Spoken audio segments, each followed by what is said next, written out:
Picture this. In a studio somewhere far, far away. You bugger! Picture this. Picture this.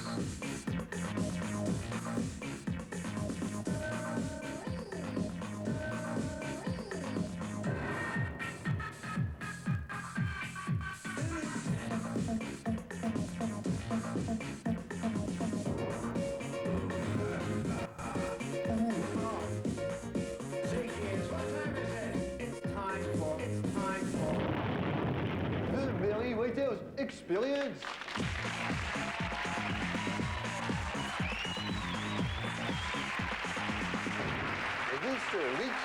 This week the question on everyone's lips is, of course, why does Robert Smith of The Cure always get Stevie Wonder to put his lipstick on?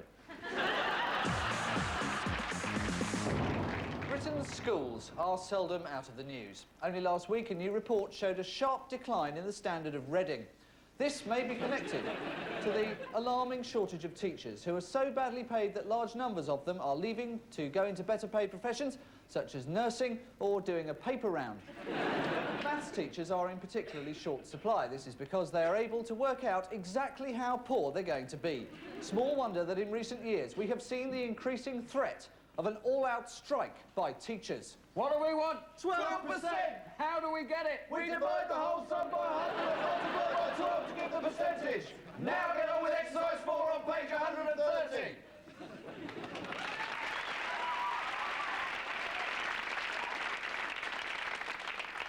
The situation is getting worse. The government's idea of a teacher's shortage is when the House of Commons bar runs out of whiskey. The media also traditionally finds teachers difficult to deal with. Here at the National Conference, I have with me Giles Garrett from the NUT. So, Mr. Garrett, have you and your colleagues definitely decided to go on strike, or do you hold out hopes of arbitration? Is the cameraman chewing? Are you chewing? Well, someone is. Right, come on, or the entire camera crew will stay here. I've got plenty of time. One thing I've noticed about teachers is that they've always got names like Mr. Pratt or Miss Shufflebottom, right? And this is because they're the kind of people who think, oh yeah, I'll go into teaching. There's a profession in which my name will escape ridicule. Worse still, there's always one chummy teacher who thinks he knows what his nickname is and will talk about it to your dad at a parent-teacher association function. Well, my name's Morse, so they call me Inspector. Could be worse, I suppose. Oh, I see. It must be some other Morse my son calls Mr. Embryo Head, then. There was also always one teacher you were a bit scared of, although you never knew quite why. I'm afraid Hutchinson has not done his homework. What a pity. We do not tolerate failure in this organisation.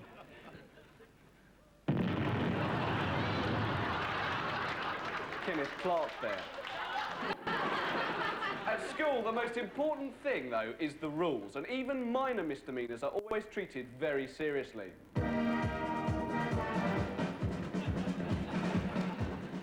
Tonight, we begin with a highly dangerous crime which has shown an alarming increase in recent weeks. The scene, the corridor outside the staff room. Last Thursday morning, on their way to French, 2 third-years were spotted running. Our hidden surveillance cameras also spotted this boy graffitiing the word bollocks on the side of a fellow pupil's Adidas bag. He is also wanted on 2 counts of writing Mr. Hinchcliffe is a bender on the board and for failing to sew his name tag on the outside of his gym shorts. Here with me is Chief Superintendent Marsh of the Regional Crime Squad. This really is an alarming sequence of crimes, is it not? Well, yes, indeed. This is very, very serious. We may, of course, be sitting on a time bomb. However, we are very heartened. We've had a number of calls in concerning the talking in assembly and the wearing of grey V-neck sweaters with a higher acrylic wool mix than is specified in regulations. I understand you also have the treasure trove of confiscated school items to show us. Yes, indeed. In the treasure trove this week, we have several pencil cases. Someone might recognise this distinctive ink blot down here at the bottom.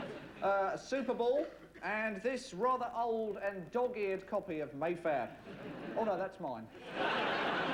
Aside from academic work, you also get to do games.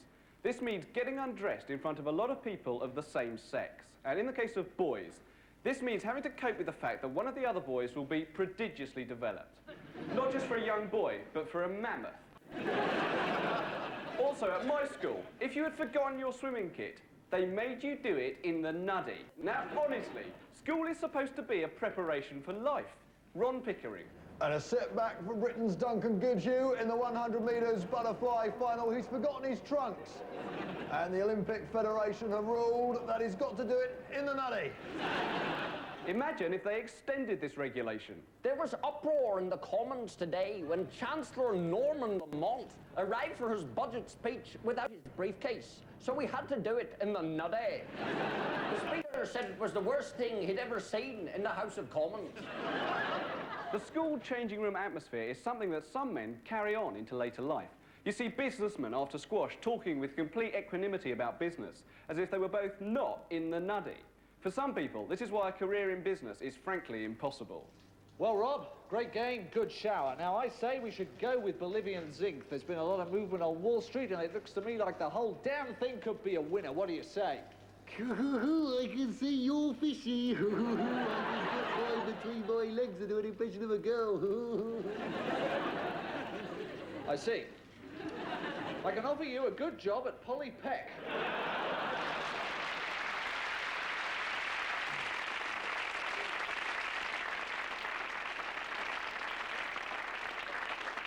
Now, Essex police would like information concerning a particularly gruesome murder after the body of Mr. Armitage Stepaniak of Kentish Town was found in 2 black bin liners.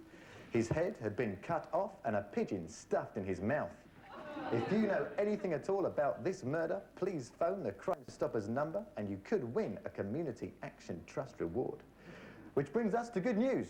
This week's Community Action Trust Reward for information leading to the arrest of an East End gang boss goes to a Mr. Armitage Stepaniak of Kentish Town. Congratulations. And now, ladies and gentlemen, would you please welcome the Happy Mondays?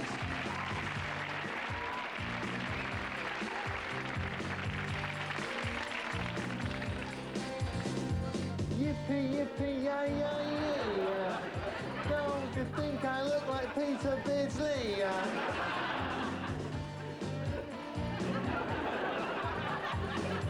Excuse me, what do I pay you for exactly?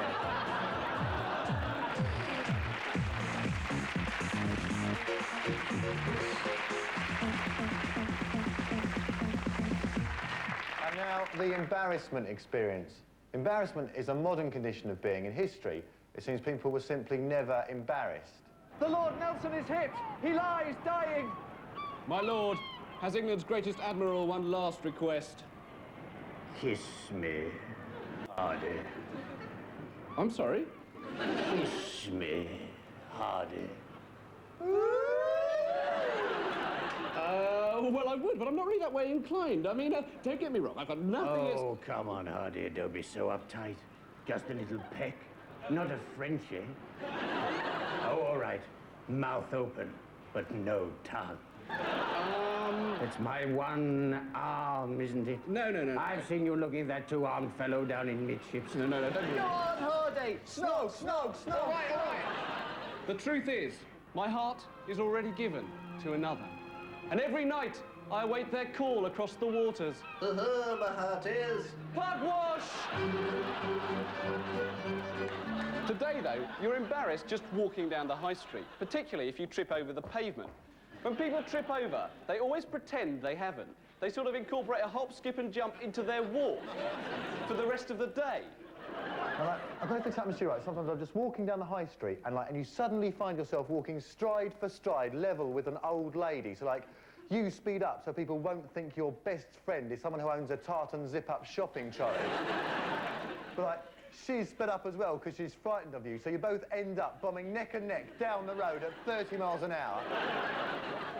The modern meaning of the word, as in to feel uncomfortably self-conscious, was not present in the old word embarrass, which simply meant to hinder, as in the phrase to embarrass Napoleon's forces. But we may have got this wrong. Sir General, what news of Wellington and the English?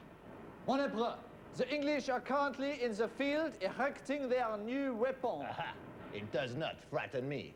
What is it? A giant catapult? A cannon? No.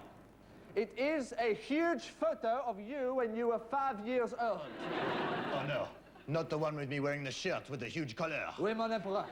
And the kipper tie. Oh no, I look like the lead singer of Mutt at Peter Sarsted's wedding reception.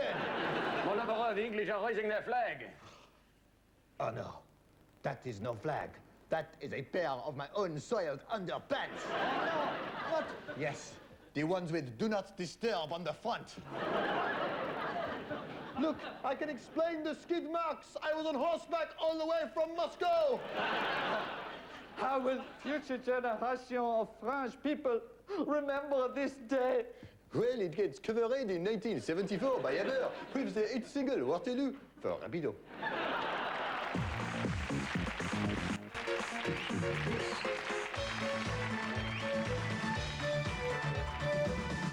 What a tosser.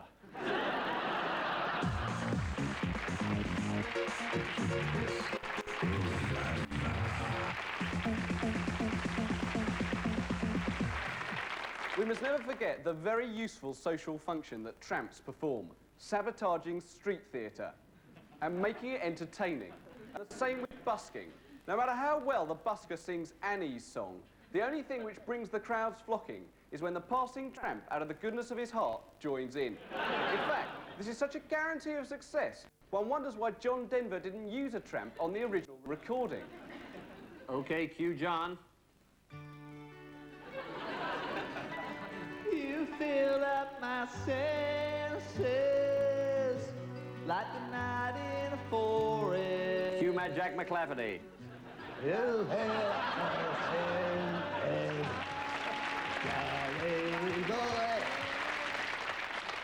But how does anyone become a tramp? They themselves are always saying, well, I had a bit of bad luck. But if I have a bit of bad luck, if, for example, I go to the newsagent and it's shut, I don't go straight over to the bin and think, oh, I wonder if there's some food in there, and then not go home for 27 years. But back to tramps and the arts. Tramps do occasionally perform solo. This is because the vagrancy laws class begging as a criminal offence, but not busking. So many tramps allow themselves a very loose definition of busking. Cancer! Fire! I'll take you all on. I'll kill the copper and steerage on it. And later on we'll be playing some more Bob Dylan. According to tramps, busking consists entirely of putting your cap on the floor. Then they'll shout, dance, have a brain hemorrhage, and expect to be paid for it. Some of them seem to think that having a bit of snot hanging out of your nose counts as performance art. This, I think, is why so many of them hang around the South Bank in London. They're hoping to be spotted and put on at the Royal Festival Hall. Hello and welcome to the Royal Festival Hall for the premiere performance of this recently updated version of The Beggar's Opera. In Act 1, Mad Jack McClafferty comes on and shouts for a long time about how his hands are deadly weapons, and don't you forget it. Until, in a moment of supreme irony, a member of the audience gets up to get an ice cream, and he panics and runs away. Act 2 is taken up mainly with a long nap on top of his lifelong friend Jerry, who he met last week. During this time, Mad Jack breaks the record for the most fluid ounces of urine ever to emerge from a single trouser leg. There then follows a long soliloquy on the subject of the Germans, although I can't be sure. It might have been about how his marriage broke up and someone called Norm didn't pay him. The central theme remains, however, consistent. His hands are deadly weapons, and don't you forget it. And then the grand finale. Isolde is dead, Tristan laments, and Mad Jack has a bit of snot hanging out of his nose.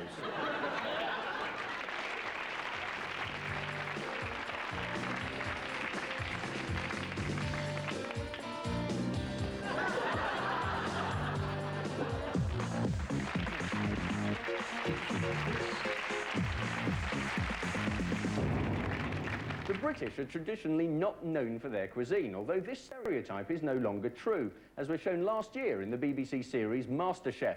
However, the message hasn't yet reached all sections of the population.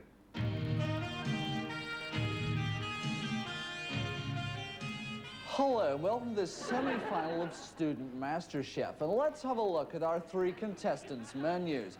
Dave from Sheffield Pooley is starting with toast, followed by a main course of toast and Marmite, and for dessert, toast and 3-year-old strawberry jam he found at the back of the larder.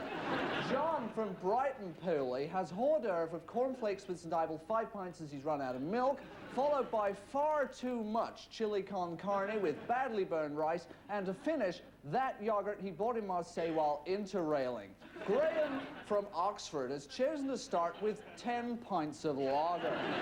Then pigeon breast marinated in pork with walnut and radicchio and a Provençal dressing, and finishing with a collection of sexist rugby songs and copious vomiting. Eating out has apparently become more popular over the last 10 years, despite the fact that for those who don't eat out much, advertising seems to do its level best to try and confuse them. Can I have the steak with chips? I'd like that lobster that sings about what credit cards you take, please. All advertising of food is a bit weird, because, like, the only slogan you've really got is food. Eat it, or you die. This leads to all sorts of desperate image-making, like trying to make us think that Weetabix is a hard cereal, a thug in the breakfast bowl. Well, let's see just how hard a Weetabix really is. What a puff. Anyway, other countries have different attitudes towards food, and many British visitors are shocked when they realise that in France, it's quite common to find restaurants which specialise in horse meat. Garçon, what do you recommend from this menu? I recommend the pepper steak, trained by Gaston Leroux, owned by Anne-Marie Leclerc. The going is good to medium rare, chump chop, worth the risk at current prices, and of course T-bone, today's favourite. How long's all this going to take to cook? Chump chop ready at 10 to 1, T-bone at 5 to 1, and they're away and onto the grill, and it's chump chop on the left with sausages on the right, and as they come into the first turn, in goes the spatula, and chump chop has fallen, and that leaves sausages that have been in the fridge for 3 weeks, and they're off. Italian food is very popular. You can always tell an Italian restaurant by the fact that there will be a picture of the 1982 Italian World Cup squad on the wall, and underneath the words Campione del Mondo, which is Italian for didn't win the last 2 times. Non-Italian pizza restaurants brings us to the question of the salad bar. OK, sirs, if you'd like to help yourself to the salad bar, you'll find a selection of plastic trays half full of rather manky vegetables. And do note the skillful way in which the bits of sweet corn have managed to get into all of them. Then there's the choice of salad dressings. That's French, Thousand Island or blue cheese. That's the oily one, the one that looks like sick, and the one that looks like semen. What about fish and chip shops? How do these traditional British institutions keep going in the face of increased competition? Well, we take the very finest fresh cod, then we say this is far too expensive and put it back. Buy a couple of old North Sea bus pass cases, dip them in 2 coats of Dulux vinyl emulsion and fry them for 4 hours in pure castrol. Do you want a 5-year-old can of Fanta? You know, with the old logo. It's very difficult to get it right with waiters. Some of them seem to specialise in making you feel totally inferior. Yes, sir. What do you recommend? I recommend you try and look less poor, sir. Have you ever been to a harvester before? Generally speaking, however, waiters do get a hard time, and none more so than the ones that work in Indian restaurants, where the customers always behave in the same way. Yeah, to start, I want far too many poppadoms, and then a main course I'm too full to eat. I'd like the vindaloo to show how hard I am. I'd like to be the one who at some point says, you know, they never actually eat this sort of food in India. Right, I'll be the one who orders fried chicken, chips and peas then. And I want the vindaloo so hot that you all have to watch me sweating a lot on my upper lip, and then I can make a really unfunny joke about going to the toilet tomorrow morning. You know, they never actually eat this sort of food in India. Oh.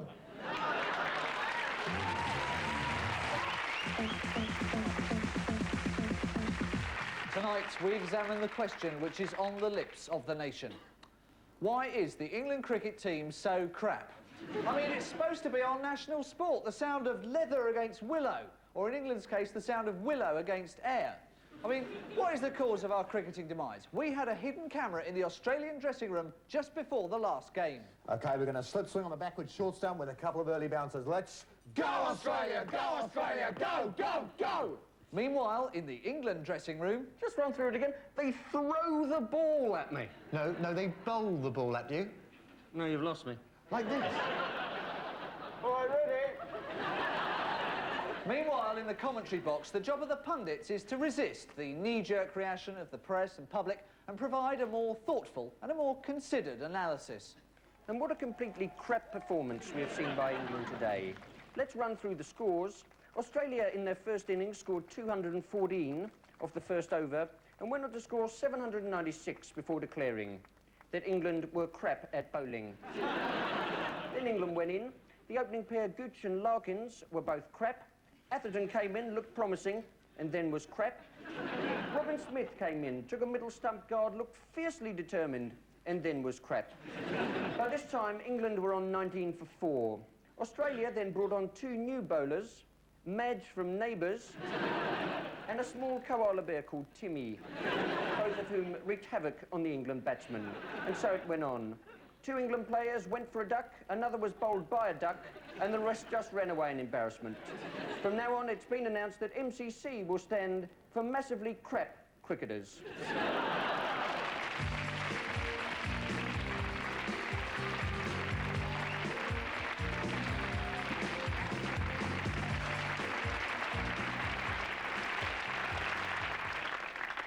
My granddad actually died the other day on the occasion of his 92nd birthday. It was a great shame as we were only halfway through giving him the bumps. Now, although getting old is an unqualified disaster, TV is always trying to cosy it up with things like Dennis Norden's reflective, wry and astonishingly unfunny epithets on programmes like Looks Familiar. You know you're getting old and your secretary asks you to play around and you say, "I'll just get out my gun." Oh no, one of the contestants has just died.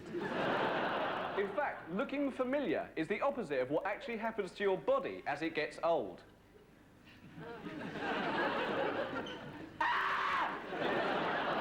The only way to avoid the aging process is to be one of the eternal heroes of fiction. Oh, do pay attention, 007. Now, what you do with this device is you strap it in here, you pull back this little white lever, and the whole thing just takes off. I shake you and watch it go out. A Ronco stair lift.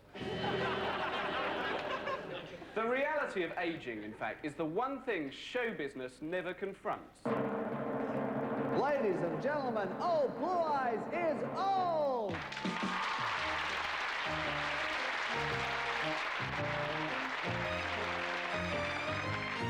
Start spreading the plastic sheeting.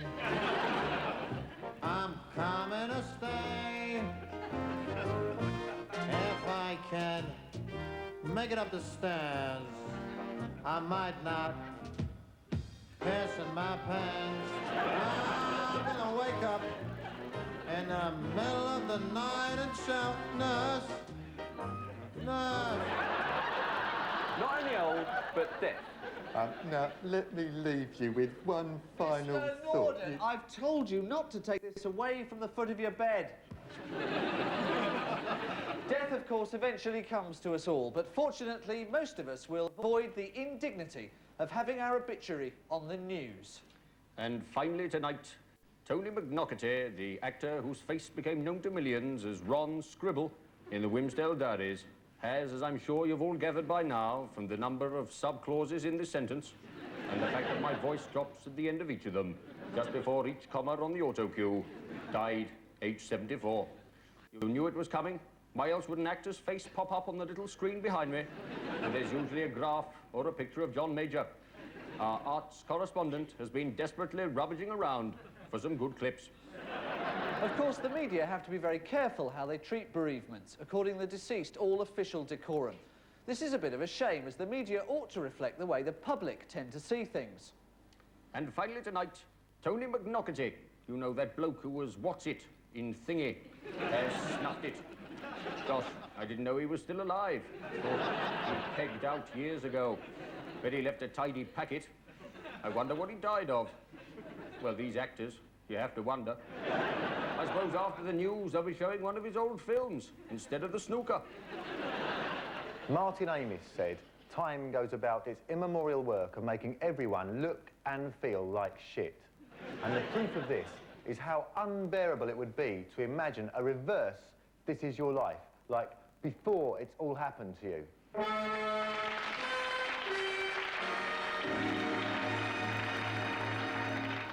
Well, David, you're 13 years old now and you're happy? Yes, very happy, thank you, Michael.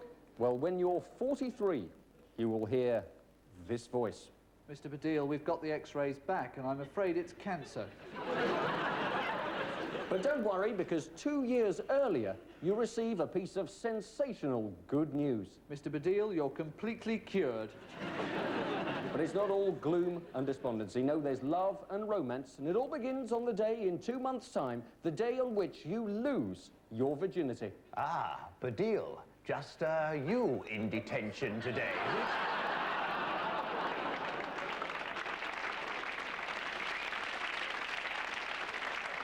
Yes, yes, it's your music teacher, and the only one that at the moment you like and trust, Mr. Clulo.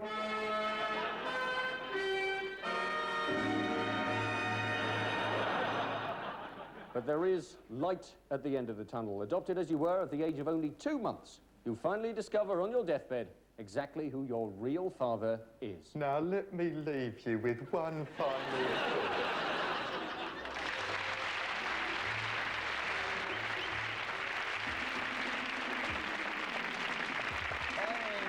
Welcome to Top of the Box with me, Gary Davies, and my eyebrows, which are shaped a bit like a crossword clue, one across. And if you've ever wondered what Gary's bit in the middle is, it's this bit here. That's the bit in the middle. And so it's time now for our first band, who are the other one from the Pet Shop Boys, the other one from Erasure, the fat bloke who used to be in Soft Cell, and that bloke with the funny moustache off of Sparks.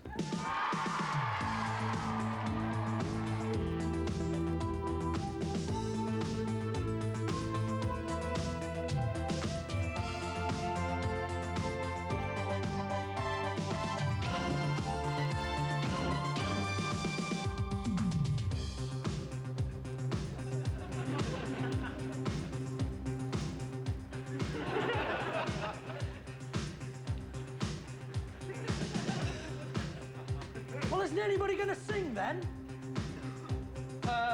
Well, I would, but I've got to get my finger on this key.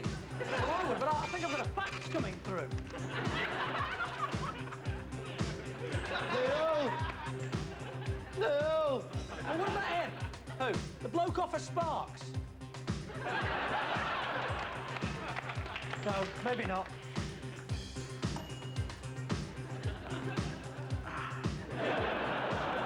Oh, come on, somebody's got to do it. Go on, go on.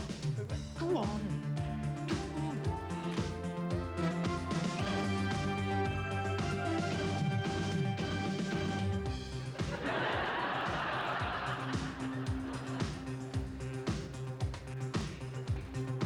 That's pathetic.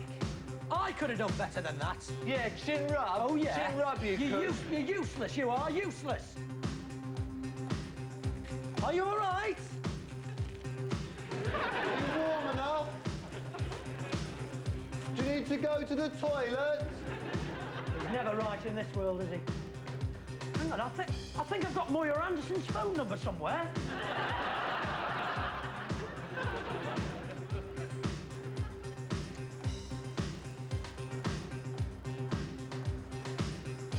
I've got an idea. Wait, just hold on a minute, all right? Finish that off. I've got it. Right, listen. I've got the lead man from a major band. He's going to come and front us, all right? So set yourselves up. It's going to be brilliant.